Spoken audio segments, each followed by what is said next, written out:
Bonjour à tous et bienvenue. Je suis aujourd'hui accompagné du professeur Jeffrey Sachs pour discuter de la situation en Europe. Il y a seulement 15 ans, il était courant, même si ce n'était pas l'avis de la majorité, mais de quelques-uns, de soutenir que ce siècle appartiendrait aux Européens. Et aujourd'hui, bien sûr, nous assistons à un déclin économique, à des problèmes sociaux, à une instabilité politique et à un enthousiasme guerrier très dangereux. Il y a une complicité dans le génocide qui alimente la guerre en Ukraine, accompagnée de cette hystérie moralisatrice, d'un keynésianisme militaire et d'un langage très inquiétant émanant des gouvernements. Comme l'a dit notre ami commun Yanis Varoufakis, cela devient le continent stupide. Il semble donc que beaucoup de ces phénomènes, même si ce n'est pas tout, se soient intensifiés avec la guerre en Ukraine. Comment interprétez-vous ce changement massif? Car l'UAM était censé être un projet de paix. Et eh bien, cela ne ressemble pas à la paix.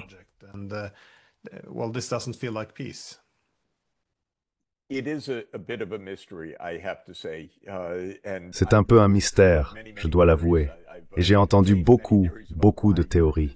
J'ai envisagé de nombreuses théories sur les raisons pour lesquelles l'Europe est à la traîne. Mais je dois dire que cela reste en partie inexplicable pour moi. L'Europe, selon de nombreux critères, offre la meilleure qualité de vie au monde, la plus longue espérance de vie, des taux de pauvreté extrêmement bas, une protection sociale élevée, beaucoup de temps libre, des économies et une main-d'œuvre sophistiquée. Donc, comme vous l'avez dit, il y a 25 ans, il semblait que l'Europe avait le bon modèle et la capacité non seulement de poursuivre sur cette voie, mais aussi de le partager avec le reste du monde. Je pensais que l'Europe prendrait la tête diplomatiquement pour promouvoir la vision d'une qualité de vie et d'une bonne base sociale, faibles inégalités, niveau de vie élevé, dans d'autres parties du monde.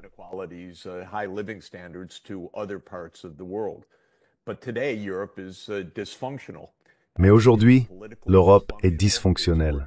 Elle est politiquement dysfonctionnelle. Elle est organisationnellement dysfonctionnelle. L'économie, comme vous l'avez dit, est en panne à cause des coûts auto-imposés que l'Europe s'est infligés pendant cette guerre en Ukraine. Eh bien, pourquoi cela? D'un côté, je pense qu'il est juste de dire que la direction à travers l'Europe est généralement assez médiocre. Ce n'est pas seulement mon avis. C'est aussi celui des électeurs. Il n'y a pratiquement aucune figure populaire nulle part en Europe. En général, les dirigeants européens ont des taux d'approbation d'environ 25% et des taux de désapprobation bien supérieurs à 50%. Certaines personnes ne savent pas ou ne s'en soucient pas, mais en gros, ce sont des dirigeants qui n'ont pas l'approbation de leur population.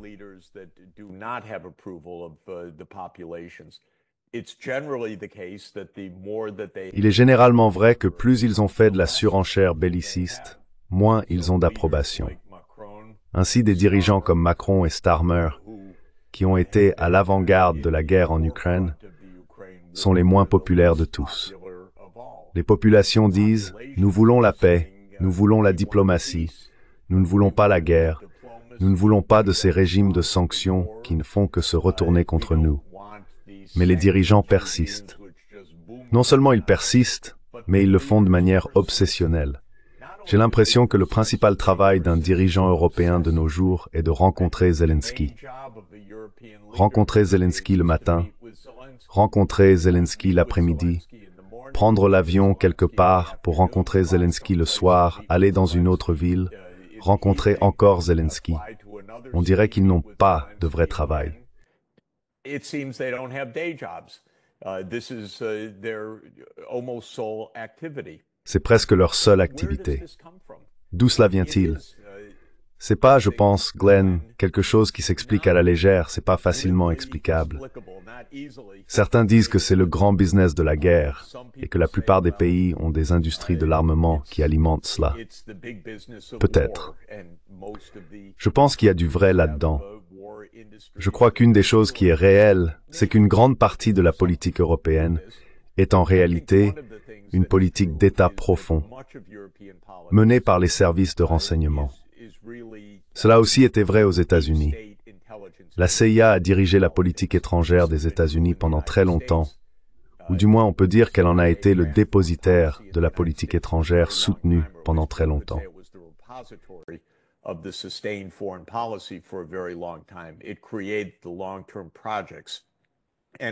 Cela a créé des projets à long terme. Et nous savons que la CIA, le MI6, le BND, la DGSE en France, etc., travaillent en étroite collaboration. Nous avons eu aujourd'hui un rapport selon lequel le chef des services de renseignement français aurait demandé au patron de Telegram de bloquer des comptes de voix d'opposition en Roumanie, par exemple. Nous savons qu'il y a beaucoup d'activités des agences de sécurité. Les agences de sécurité sont en guerre contre la Russie depuis des décennies. C'est leur projet qui se poursuit. Et il semble que beaucoup de ces soi-disant dirigeants politiques ne soient pas du tout des leaders. Ce sont en quelque sorte des factotums de l'appareil d'État sécuritaire.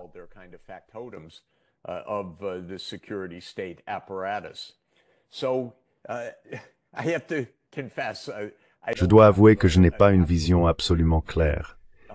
Et je vais vous dire quelque chose d'intéressant à ce sujet selon moi. Lorsque Tucker Carlson a interviewé le président Poutine, une interview qui a été très largement suivie, il a demandé au président Poutine pourquoi le gouvernement allemand agit-il de cette façon.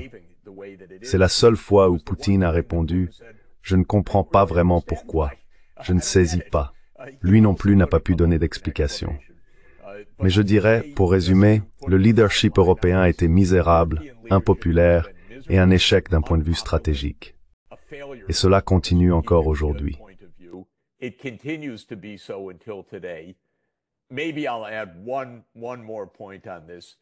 Peut-être que j'ajouterai encore un point à ce sujet.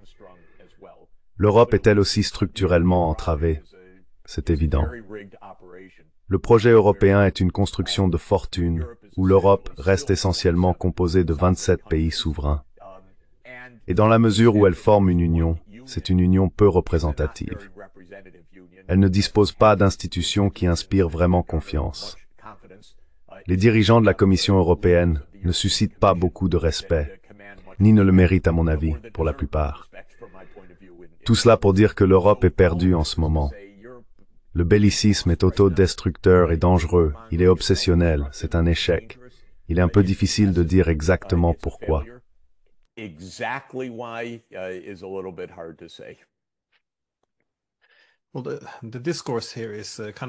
bien, le discours ici est un peu étrange, parce que, encore une fois, je peux comprendre pourquoi Poutine ne comprend pas les Allemands. Je vis ici en Europe, et je ne les comprends plus non plus, ni aucun des États européens. Parce que nous avons ce discours autour de la guerre en Ukraine où tout le monde dit « Regardez les choses horribles qui arrivent à l'Ukraine. Ce n'est pas juste et nous voulons tous aider l'Ukraine. » Et bien sûr, je suis totalement d'accord. Ce qui se passe est atroce. Mais ensuite, ils prennent ce concept d'aide à l'Ukraine et le remplissent de toutes ces politiques qui ne font que conduire l'Ukraine à la destruction.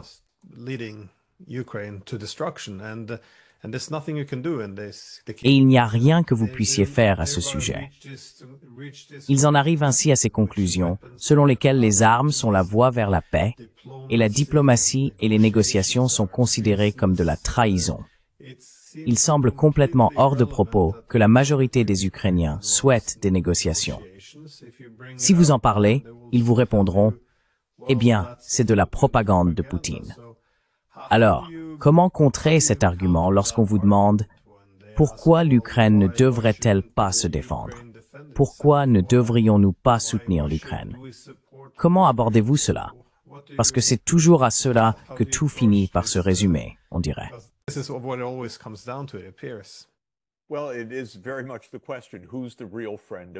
Eh bien, c'est bien là la question. Qui est le véritable ami de l'Ukraine? Il y a 3 ans, moi, vous et d'autres avons dit que cette guerre devait se terminer à la table des négociations. C'est presque arrivé lors du processus d'Istanbul. Cela s'est produit seulement quelques semaines après l'invasion de la Russie, le 24 février 2022, qui en soi n'était pas le début de la guerre. La guerre avait commencé 8 ans plus tôt, avec le coup d'État soutenu par l'Occident contre le gouvernement de Viktor Yanukovych. Mais quoi qu'il en soit, avec l'escalade qui a eu lieu le 24 février 2022, cela a amené l'Ukraine à la table des négociations. Le président Zelensky a dit « D'accord, j'accepte la neutralité ». Cela aurait pu être la fin de la guerre. Un projet d'accord a été négocié.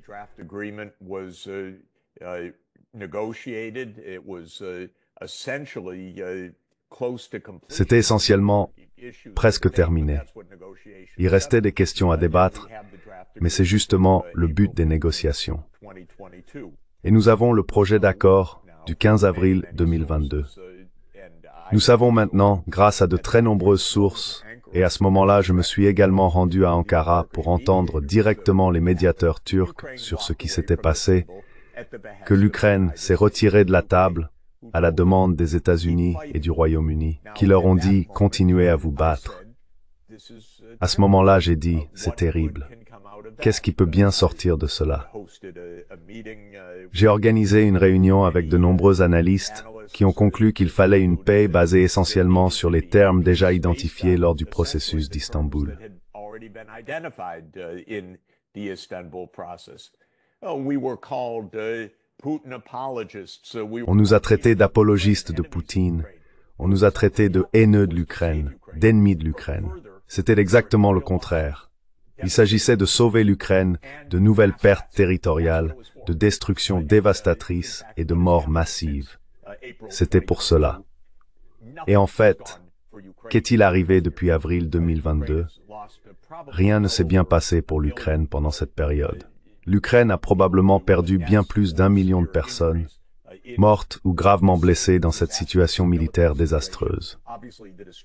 Évidemment, la destruction a été profonde. Les pertes pour la société ukrainienne, émigration, dépeuplement et tout le reste ont été profondes. Rien n'a aidé l'Ukraine pendant cette période.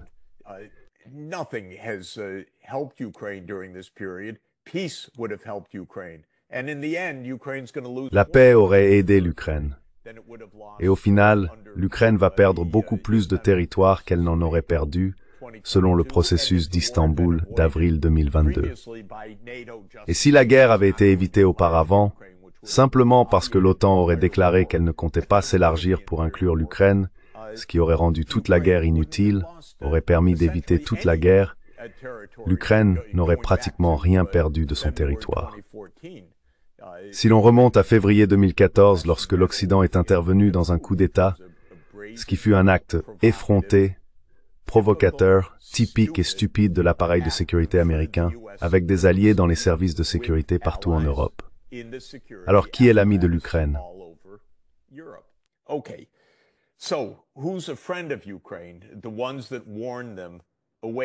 Ceux qui les ont mis en garde contre cela sont encore une fois notre collègue et ami John Mearsheimer, qui a dit que les États-Unis avaient conduit l'Ukraine sur une voie semée d'illusions, en faisant toutes ces grandes promesses.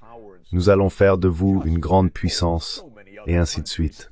Exactement comme ils l'ont dit à tant d'autres pays, l'Afghanistan n'étant qu'un des exemples les plus récents. Et cela a échoué de façon prévisible. Donc, ceux d'entre nous, toi, moi et d'autres, qui avons dit dès le début, mettez fin au conflit, négociez un accord, arrêtez essentiellement l'élargissement de l'OTAN. C'est une provocation à la guerre.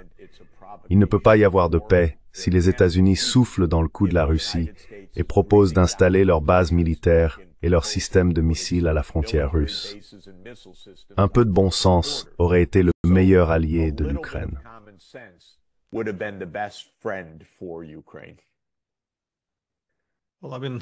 Eh bien, je soutiens depuis au moins 2008 que si l'on essaye d'intégrer l'Ukraine à l'OTAN, alors la Russie détruirait l'Ukraine avant de permettre que cela se produise.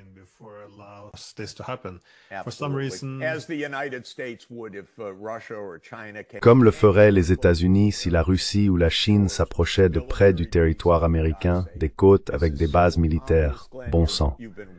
C'est tellement évident.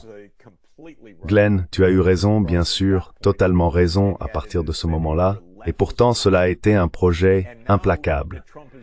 Et maintenant que Trump propose une porte de sortie, et que Trump dit « Ok, c'est un projet raté, c'était une mauvaise idée », nous comprenons le point de vue de la Russie. Ils ne veulent pas de nos bases là-bas. Nous ne voulons pas de leurs bases ici. Trump est le premier à dire clairement que ce projet des services de renseignement, cet appareil sécuritaire de l'État profond, était stupide. Trump le dit. Que font les Européens? Ils se réunissent chaque jour pour essayer de maintenir cette guerre. Incroyable.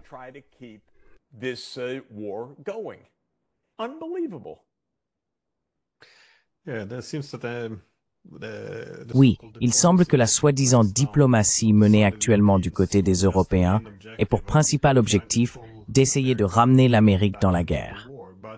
Mais cela soulève la question. Pourquoi sont-ils prêts à prendre autant de risques dans cette guerre contre la Russie? Car encore une fois, l'élargissement de l'OTAN, y compris à l'Ukraine, avait pour but de créer une hégémonie collective en Europe. Maintenant que cette ère de primauté mondiale semble toucher à sa fin, on voit les États-Unis procéder à de nouveaux ajustements. Ils disent désormais ouvertement qu'ils vont accorder moins de priorité à l'Europe, qu'ils devront se détourner un peu de l'Europe. Penses-tu que cela joue un rôle important dans l'esprit des Européens? Car il semble y avoir une certaine panique ici à l'idée que les Américains nous abandonnent. Les Américains nous abandonnent. D'un côté, nous voyons Trump comme le diable. De l'autre, nous devons externaliser notre sécurité à Trump autant que possible pour renforcer le partenariat afin que les Américains ne nous quittent pas. Mais tout cela, je suppose, sans le manque de clarté et de réflexion stratégique.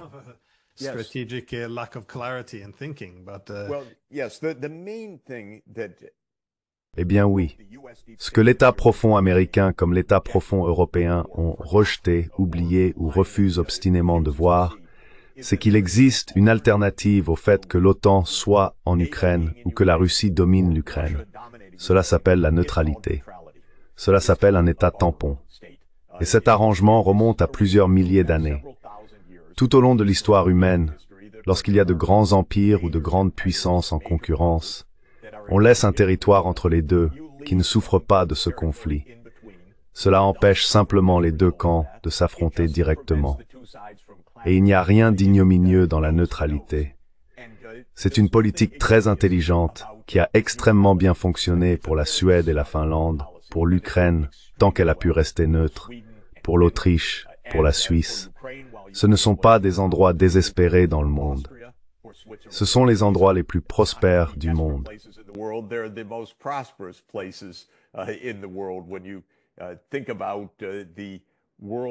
Quand on pense au classement mondial du bonheur, que j'ai d'ailleurs la chance de coéditer chaque année avec des collègues, la Finlande est numéro 1. Et pourtant, le président finlandais Stubb a plaisanté en disant « Je dois avertir les Ukrainiens de ne pas devenir comme l'était la Finlande. » Vous plaisantez? La Finlande a connu un succès phénoménal en tant qu'État neutre. Ensuite, bien sûr, l'appareil de sécurité américain a promu des politiciens comme Stubb, avec le soutien des États-Unis, qui défendraient l'hégémonie menée par l'Amérique, et ainsi de suite. Cela faisait aussi partie du jeu américain. Comment contrôler la politique dans chaque pays? Mais à quoi pensent les Européens?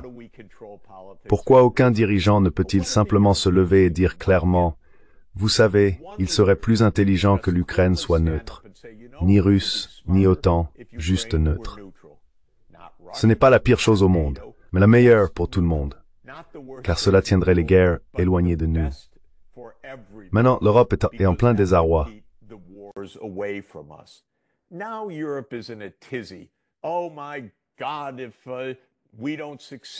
Oh mon Dieu, si nous n'arrivons pas à réussir en Ukraine, la Russie sera de nouveau à Paris, comme si nous étions en 1812 ou 1815, lors des guerres napoléoniennes.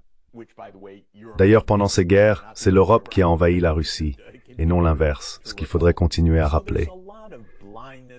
Il y a donc beaucoup d'aveuglement, un manque des connaissances les plus élémentaires, de reconnaissance de la réalité, et de compréhension basique de la façon dont nous en sommes arrivés à ce désastre, depuis la politique de paix de Gorbatchev et Eltsine, jusqu'à la guerre ouverte, qui a été une provocation de l'État profond américain, soutenu par l'appareil sécuritaire à travers l'Europe. Eh bien, Trump a compris cela de façon intéressante et dangereuse.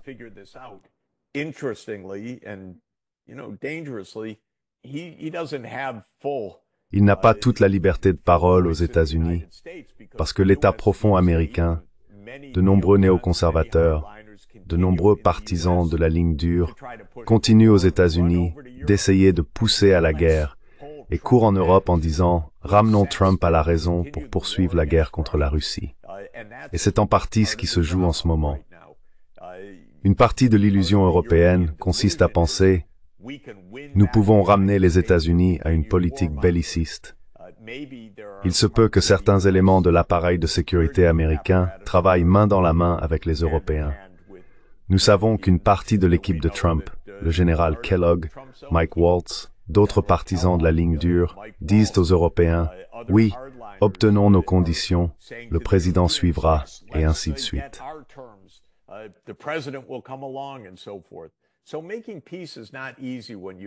Faire la paix n'est donc pas facile quand on a mené ce projet d'expansion de l'hégémonie pendant 30 ans, l'hégémonie occidentale, principalement celle des États-Unis. Trump essaie d'y mettre fin. Cela pourrait s'arrêter. Mais nous attendons toujours qu'une grande puissance européenne ait une voix sensée pour dire la vérité. Il y en a beaucoup dans les petits pays, Viktor Orban ou Robert Fico, qui disent la vérité. Il y a des candidats en Europe de l'Est qui disent la vérité, ou alors ils sont exclus des campagnes électorales et on leur dit qu'ils ne peuvent pas se présenter. Mais nous attendons qu'un dirigeant, en Allemagne, en France ou en Grande-Bretagne, dise la vérité. La Grande-Bretagne sera la dernière, je pense. Elle l'est toujours à cet égard. C'est la plus belliciste de toutes. Peut-être qu'un autre dirigeant européen commencera à dire la vérité.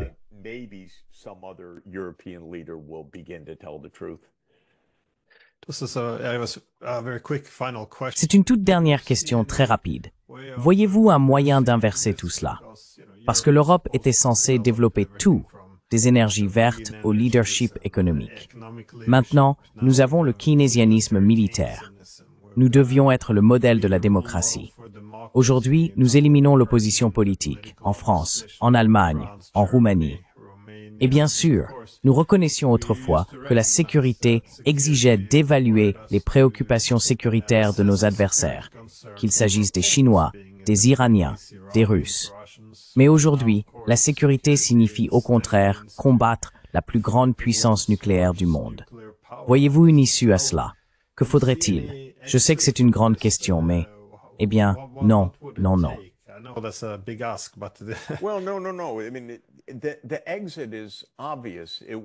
Je veux dire, la sortie est évidente. Cela demanderait de la rationalité et une pensée claire. Il n'est donc pas farfelu de croire que les opinions vont évoluer, car les opinions actuelles sont autodestructrices. Elles sont impopulaires. Elles n'ont aucun sens. En ce sens, l'énigme, bien sûr, c'est pourquoi elles perdurent, et non pourquoi elles prendraient fin. Donc, oui, l'Europe pourrait suivre. Les États-Unis pourraient mener ce mouvement, car il est très probable que Trump persévérera dans sa volonté de faire la paix avec la Russie, mettant fin à l'engagement américain en Ukraine.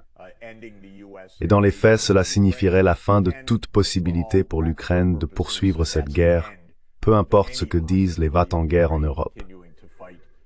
Cette guerre va se terminer.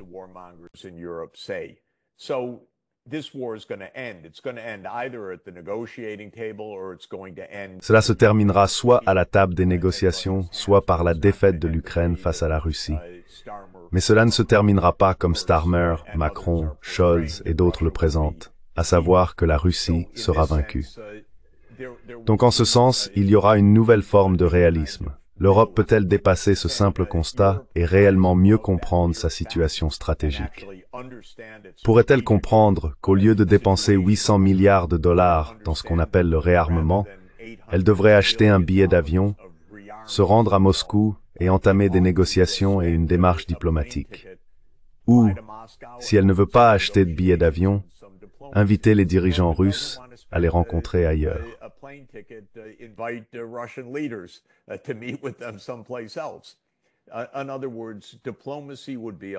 En d'autres termes, la diplomatie serait beaucoup moins coûteuse, beaucoup plus efficace et bien moins douloureuse que la voie sur laquelle les Européens sont actuellement engagés. À ma connaissance, aucun dirigeant européen des grands pays, ni la Commission européenne, ne mène la moindre forme de diplomatie avec la Russie. De temps en temps, ils supplient les États-Unis. « Oh, s'il vous plaît, laissez-nous être à la table. Ce n'est pas juste. Nous ne sommes pas à la table. » C'est pathétique, pour dire le moins.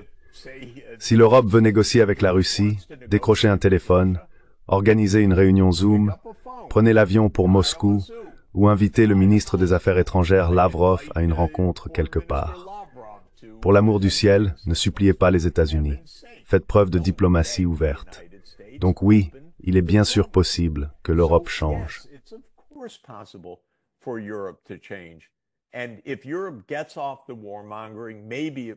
Et si l'Europe renonçait à la rhétorique belliciste, elle pourrait peut-être aussi reconsidérer sa position stratégique à plus long terme.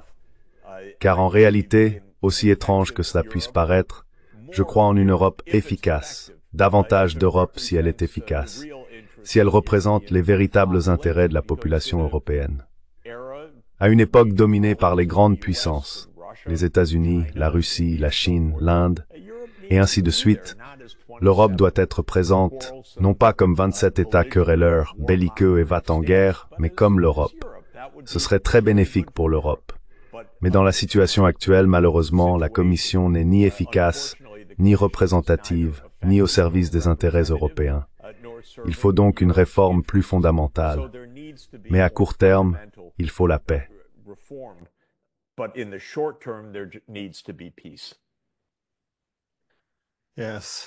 Oui, en tant qu'Européen vivant ici, c'est tout simplement dévastateur de voir comment les choses sont gérées. Mais bien, professeur Sachs, c'est toujours un grand plaisir. Merci encore pour votre temps. À bientôt, merci.